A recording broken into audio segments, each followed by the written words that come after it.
Hello everyone, welcome back to the channel Law Pharmacy.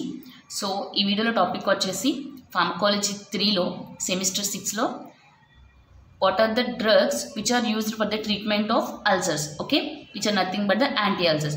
So first syllabus sheet చూస్తే గనుక unit 1లో second పార్ట్లో pharmacology of drugs acting on gastrointestinal tract. So ఇందులో మీకు first topic చూస్తే కనుక anti ulcer agents. So remember this is the important topic. ఇది 10 మార్క్స్కి 5 మార్క్స్కి అడుగుతారు, okay, remember this. So but mostly anti ulcer అనేది చాలా important topic. So going to this, firstly వాళ్ళు అడిగినప్పుడు ఏం క్లాసిఫై చేయాలంటే యాంటీ అల్సర్ అంటే డెఫినిషన్ రాయాలి, తర్వాత వాటి యొక్క డ్రగ్స్ ఏమేమి యాక్ట్ చేస్తున్నాయి రాయాలి, ఆ తర్వాత 10 మార్క్స్కి అడిగారు కాబట్టి అట్లీస్ట్ ఒక 3 క్లాసెస్ ఆఫ్ డ్రగ్స్లో వాటి యొక్క మెకానిజం ఆఫ్ యాక్షన్ అనేది మెన్షన్ చేయాలి, okay. So now going in to the topic anti ulcer drugs. So ulcer or which is also known as peptic ulcer. So peptic ulcer form when cells on the surface of the lining become inflamed or die. So remember peptic ulcer ante which is nothing but ulcer in the stomach, okay. అవి ఎప్పుడు form అవుతాయి అంటే మనకి ఎప్పుడైతే stomach మీద ఉన్న layer అనేది స్వెల్డ్ అయినా అవ్వాలి, లేదంటే అక్కడ ఉన్న సెల్స్ అనేవి డై అయినా అయి ఉండాలి. సో ఆ కండిషన్స్లో మనకి అల్సర్ అనేది ఫామ్ అవుతుంది, okay. Peptic ulcers are sores that develop in the lining of the stomach, oesophagus or small intestine. Remember ఇది ఏ ఏరియాలో ఫామ్ అవుతుందంటే స్టమక్లో ఫామ్ అవుతుంది, లేదంటే ఈసోఫాగస్ దగ్గర ఫామ్ అవుతుంది అనమాట, which is nothing but the food pipe, okay, or small intestine, లేదంటే స్మాల్ ఇంటెస్టైన్ డ్యూయోడినల్ దగ్గర అయినా ఫామ్ అవుతుంది. సో ఈ 3 ఏరియాస్లో పెప్టిక్ అల్సర్ అనేది ఫామ్ అవుతుంది. సో ఎల్ఎఫ్ఆర్ అంటే లారెంజో ఫారెంజల్ రిఫ్లెక్స్ అది అవ్వడం వల్ల ఈసోఫాగస్ అని మనం మెన్షన్ చేసాం, okay. And they are usually formed as a result of inflammation caused by the bacteria H pylori as well as from erosion from stomach acid. So ఈ ulcers అనేవి 2 reasons వల్ల form అవుతాయి. ఒకటి H pylori bacteria వల్ల form అవుతుంది, లేదంటే స్టమక్లో release అయ్యే HCl వల్ల అయినా ఫామ్ అవుతుంది. స్టమక్లో రిలీజ్ అయ్యే హెచ్సిఎల్ అనేది ఎక్సెసివ్గా రిలీజ్ అయితే అప్పుడు యాసిడ్స్ అనేవి ఫామ్ అవుతాయి. ఆర్ అది రిలీజ్ అయినప్పుడు ఎటువంటి కంటెంట్ అనేది స్టమక్లో లేనప్పుడు ఆ కండిషన్స్లో కూడా అల్సర్స్ అనేవి ఫామ్ అవుతాయి. Remember this. Now coming in to anti ulcer drugs. So ulcer అంటే ఎక్స్ప్లెయిన్ చేస్తాం, నెక్స్ట్ యాంటీ అల్సర్ అంటే ఏంటి, యాంటీ అల్సర్ డ్రగ్స్ అంటే ఏంటి, okay. These are the drugs which are used to treat or prevent ulcer of the intestine or stomach. A drugs అయితే ulcers intestine దగ్గర కానీ stomach దగ్గర కానీ ప్రివెంట్ చేస్తాయో వాటి ప్రివెంట్ ఆర్ ట్రీట్, ఓకే, వీటిని యాంటీ అల్సర్ డ్రగ్స్ అని అంటాం. ప్రివెంట్ ఆర్ ట్రీట్ అని ఎందుకు అంటున్నామంటే ఒకవేళ కంప్లీట్గా క్యూర్ చేయొచ్చు, లేదంటే ఆ ఎఫెక్ట్ అల్సర్ అనేది ఫామ్ అవ్వకుండా ప్రివెంట్ అయినా చేయగలుగుతాం. సో అందుకే treat or prevent, okay. Drugs act by inhibiting acid production.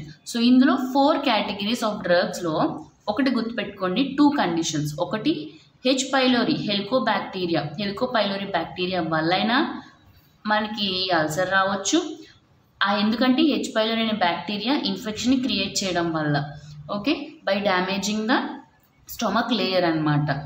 And లేదంటే ఇంకొక కండిషన్ వచ్చేటప్పటికి హెచ్సిఎల్ అనేది ఎక్సెసివ్గా రిలీజ్ అవ్వడం వల్ల అయినా అది మ్యూకస్ లైనింగ్ని డ్యామేజ్ చేయొచ్చు, ఓకే. సో ఇప్పుడు మనం 2 కండిషన్స్ ఏం చేయాలి, ఒకటి హెచ్ పైలోరీ బ్యాక్టీరియాని కిల్ చేయాలి, లేదంటే సెకండ్ది ఆ యాసిడ్ కండిషన్స్ నుంచి రిలీఫ్ అయినా ఇవ్వాలి, ఓకే. సో ఈ 2 కండిషన్స్లో second condition which is nothing but the acid ప్రొడక్షన్ని ఇన్హిబిట్ చేయాలి. సో అది ఇంపార్టెంట్ కింద పెట్టుకోండి, ఓకే.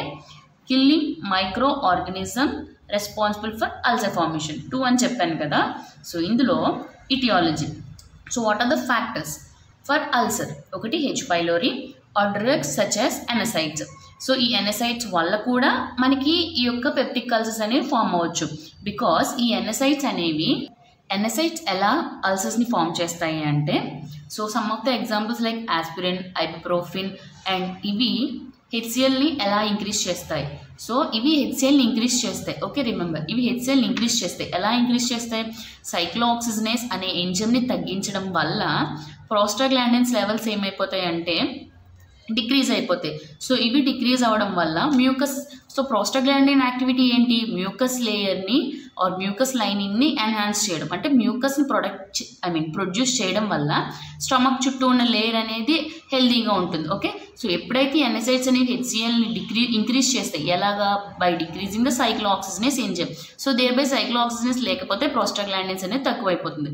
సో ఆటోమేటిక్గా మ్యూకస్ ప్రొడక్షన్ అనేది డ్యామేజ్ అవుతుంది. సో దేర్ బై మనకి లైనింగ్ అనేది డ్యామేజ్ అవుతుంది. ఓకే, అండ్ ఇంకొకటి lifestyle factors, eating junk food, all these అనమాట. Okay, and spicy food, and next severe emotional or physiological stress వల్ల అయినా కూడా అవుతుంది. Okay, next having family history, maybe అది ఫ్యామిలీ హిస్టరీ కూడా ఉండొచ్చు. ఓకే, సో ఇప్పుడు ఇది important topic, classification of anti ulcer drugs. Okay, ఈ యాంటీ అల్సర్స్ డ్రగ్స్లో మొత్తం 4 కేటగిరీస్. ఒకటి గుర్తుపెట్టుకోండి, హెచ్సిఎల్ వల్ల మనకి స్టమక్ లైనింగ్ అనేది డ్యామేజ్ అవుతుంది. అంటే ఫస్ట్ థింగ్ ఏం చేయాలి, reduction of gastric acid secretions చేయాలి. ఆర్ సెకండ్ థింగ్ ఏం చేయాలి, న్యూట్రలైజేషన్ ఆఫ్ గ్యాస్ట్రిక్ యాసిడ్, అంటే మనం రిడక్షన్ని కంట్రోల్ చేయలేకపోతున్నాం అన్నప్పుడు ఆ రిడక్షన్ అయిన ఆ రిలీజ్ అయిన గ్యాస్ట్రిక్ యాసిడ్ని మనం న్యూట్రలైజ్ చేయాలి, which are nothing but antacids. So ఈ తర్వాత న్యూట్రలైజ్ చేస్తున్న కండిషన్స్లో కూడా ఆల్రెడీ ఉన్న అల్సర్స్ మనకి ఎఫెక్ట్ అవ్వకుండా ఉండాలంటే రిలీజ్ అవుతున్న హెచ్సిఎల్ నుంచి, మినిమల్ క్వాంటిటీ ఆఫ్ హెచ్సిఎల్ నుంచి కూడా మనం ఆ అల్సర్ని అల్సర్ ప్రొటెక్టివ్స్తో కవర్ చేయాలి. సో అప్పుడు ఆటోమేటిక్గా హెచ్సిఎల్ అనేది అల్సర్ మీద, అంటే ఆ సోర్స్ మీద పడదు కాబట్టి అది క్యూర్ అవుతుంది అనమాట. Okay, and next anti H pylori drugs. మనకు ఆల్రెడీ చెప్పాం, బ్యాక్టీరియా అనే ఒక రీజన్ వల్ల మనకి అల్సర్స్ అని ఫామ్ అవుతున్నాయి. సో బ్యాక్టీరియాని కిల్ చేసే యాంటీ-హెచ్ పైలోరీ డ్రగ్స్ని యూజ్ చేయొచ్చు. ఓకే, ఇప్పుడు రిడక్షన్ ఆఫ్ గ్యాస్ట్రిక్ యాసిడ్ సెక్రెషన్స్లో 4 డ్రగ్స్ ఉన్నాయన్నమాట. ఓకే, సో ఈ రిడక్షన్ ఆఫ్ గ్యాస్ట్రిక్ యాసిడ్ సెక్రెషన్స్లో 4 క్లాసిఫికేషన్స్ ఆఫ్ డ్రగ్స్లో H2 యాంటీహిస్టమిన్స్, ఆర్ దీన్నే ఏమంటారంటే H receptor blockers or H2 antagonist అని అంటారు. రిమెంబర్, ఓకే, అంటే H2కి ఎగెనిస్ట్గా యాక్ట్ చేస్తున్నాం ఇక్కడ. Okay, and next proton pump inhibitors. Okay, and anticholinergics, prostaglandins enhancers or prostaglandins analogues. So ఈ 4 కేటగిరీస్ ఆఫ్ డ్రగ్స్లో ఎప్పుడు మీరు కాన్సన్ట్రేట్ చేయాల్సింది, డైరెక్ట్ క్వశ్చన్ పేపర్లో అడిగింది H2 antihistamines or H2 receptor blockers or the H2 antagonist అని అడుగుతారు. సో అందులోకి remember suffix ఏమని వస్తాయంటే H2 యాంటీహిస్టమిన్స్కి cimetidine, ranitidine, famotidine, roxatidines. Okay, next proton pump inhibitors, omeprazole, lansoprazole, pantoprazole, rabeprazole, ఇస్మోప్రజోల్.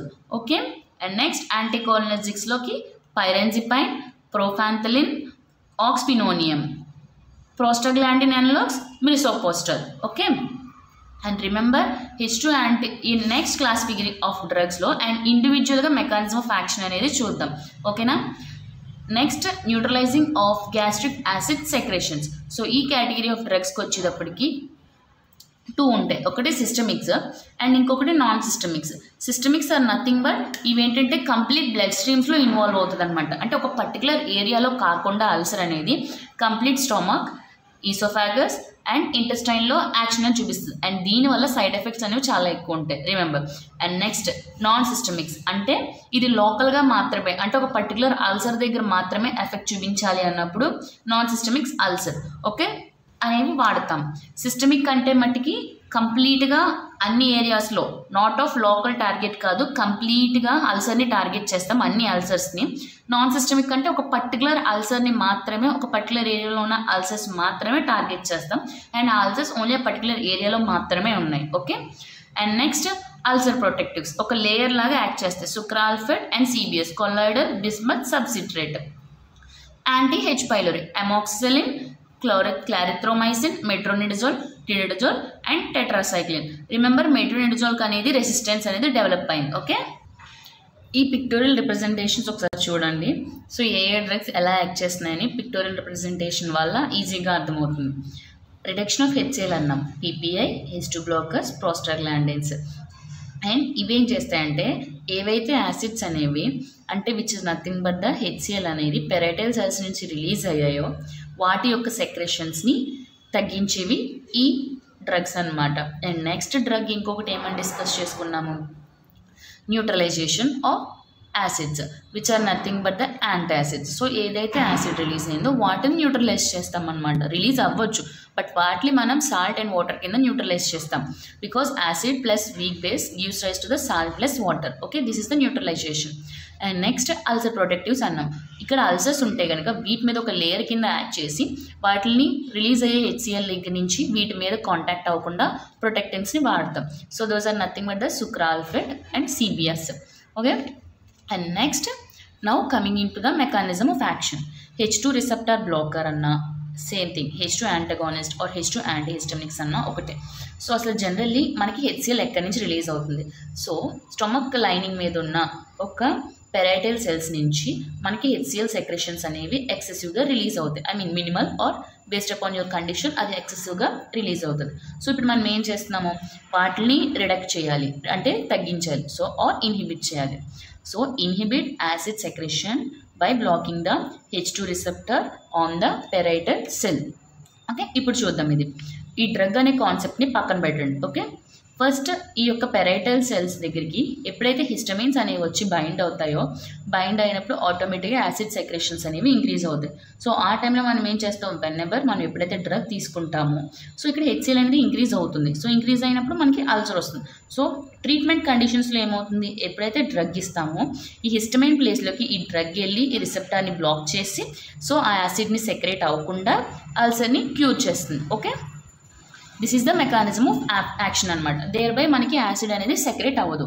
These agents inhibit gastric acid secretion by competitively blocking the binding of histamine to H2 receptor, decrease the gastric acid secretion. సి కాంపిటేటివ్గా ఈ drug అనేది which are nothing but the gastric agents, I mean మన యొక్క anti ulcer agents అనేవి ఈ రిసెప్టార్కి కాంపిటేటివ్గా bind అయ్యి H2 histamines and histamines అనేవి H2 రిసెప్టార్కి బైండ్ అవ్వకుండా చేసి మనకి హెచ్సిఎల్ సెక్రేషన్స్ అనేవి రెడ్యూస్ చేస్తాయన్నమాట. ఓకే, అండ్ ఇవి ఎక్కడెక్కడ యూజ్ అవుతాయంటే, ఐ మీన్ ఏ ట్రీట్మెంట్స్లో యూజ్ అవుతాయంటే Zollinger Ellison syndrome JDS or GERD gastrointestinal reflex disorder and peptic అల్సర్స్లో యూజ్ అవుతాయి.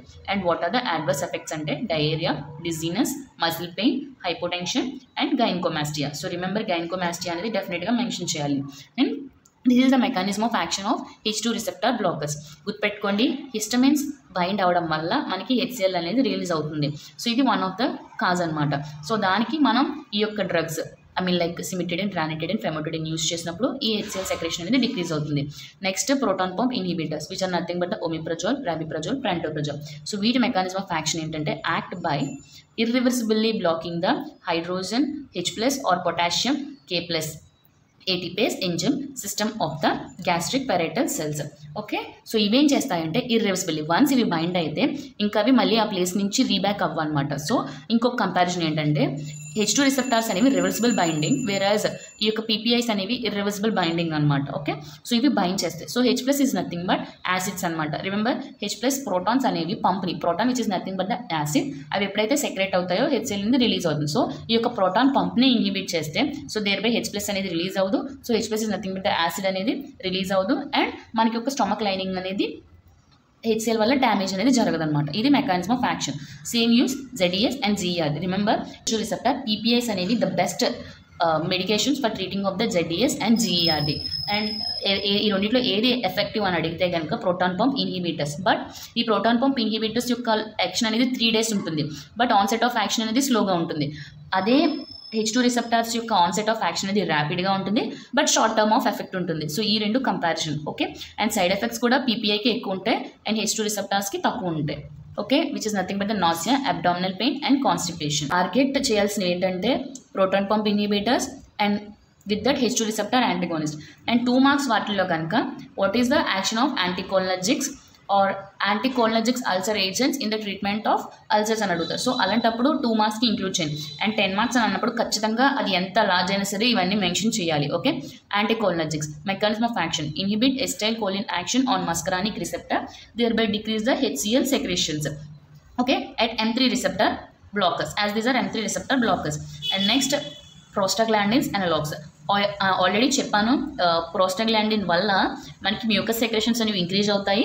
సో ఇంక్రీజ్ అవడం వల్ల ఏదైతే అల్సర్ వల్ల డ్యామేజ్ అయిన స్టమక్ లైనింగ్ ఉంటుందో అది రీబ్యాక్ అయ్యి అల్సర్ నుంచి క్యూర్ అవుతుంది. Okay, inhibit mucus and increase bicarbonate secretions which are nothing but the base, increase the blood supply and decrease HCl secretion. So base వల్ల యాక్టివిటీ ఏంటంటే neutralisation, and one of the technique remember that దీని neutralisation అనే దానికన్నా కూడా అక్కడ ఉన్న ఎస్టిక్ condition మొత్తాన్ని అది బేసిక్ కండిషన్స్ వల్ల బేసిక్ కండిషన్ని క్రియేట్ చేస్తుంది అనమాట. Okay, and next contraindications. ఎవరిలో ఇది తీసుకోకూడదంటే it is contraindicated during pregnancy.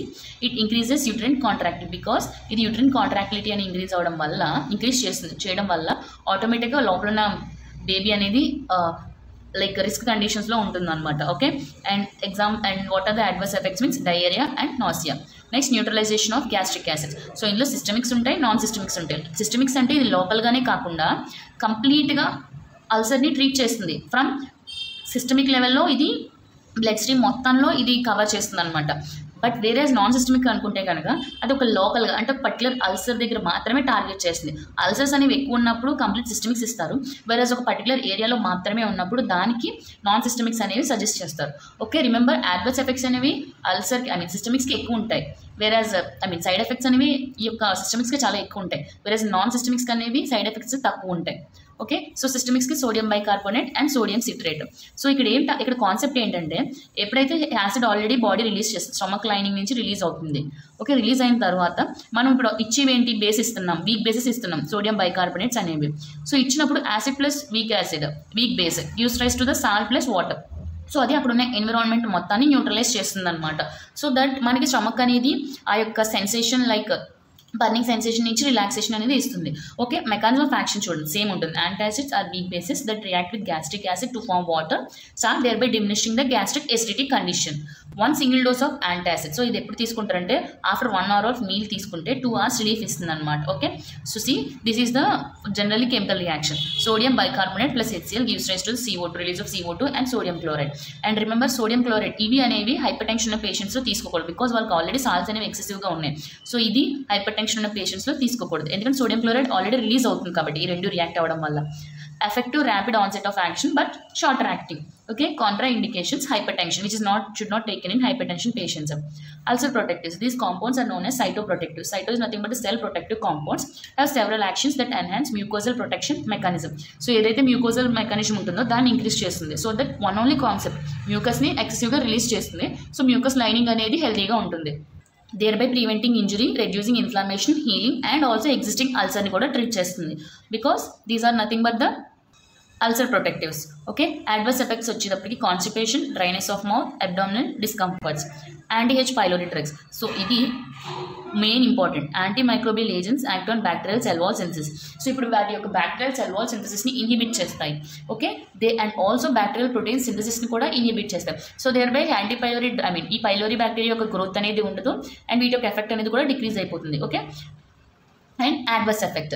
So epigastric pain, hyper sensitivity reactions. Bacteria ఏం చేస్తుందంటే యూరియాస్ అనే ఎంజైమ్ని రిలీజ్ చేస్తుంది. సో దేర్ బై ఏదైతే యూరియా ఉందో అది అమోనియా కింద కన్వర్ట్ అవుతుంది.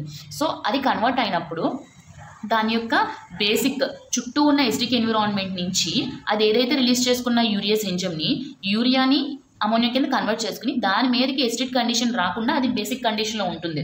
సో అది ప్రొటెక్ట్ చేసుకుంటుంది HCl నుంచి. కానీ మన ఏదైతే స్టమక్ లైనింగ్ ఉందో దాన్ని అయితే డ్యామేజ్ చేస్తుంది. Okay, you can ask the question, మరి HCl రిలీజ్ అవుతుంది కదా, బ్యాక్టీరియా కిల్ అయిపోవాలి కదా అంటాం. కానీ దానికి ఒక బేస్ కండిషన్ ఫామ్ చేసుకుని అది ఆ యొక్క HCl ఎఫెక్ట్ నుంచి ఎలిమినేట్ అయిపోతుంది అనమాట. ఎలిమినేట్ అయిపోతుంది అంటే ఆ కండిషన్ నుంచి అది ఎస్కేప్ అయిపోతుంది. Okay, so that is the reason. And if you have any doubts or if you want any simplification please comment so that I can modify my way of explanation. And thank you. And ఇంకేమైనా topics కావాలనుకుంటే కనుక suggest చేయండి. Okay, thank you. And ఈ notes అనేది నేను టెలిగ్రామ్లో post చేస్తాను love pharmacy అనే ఛానల్లో. Okay, thank you.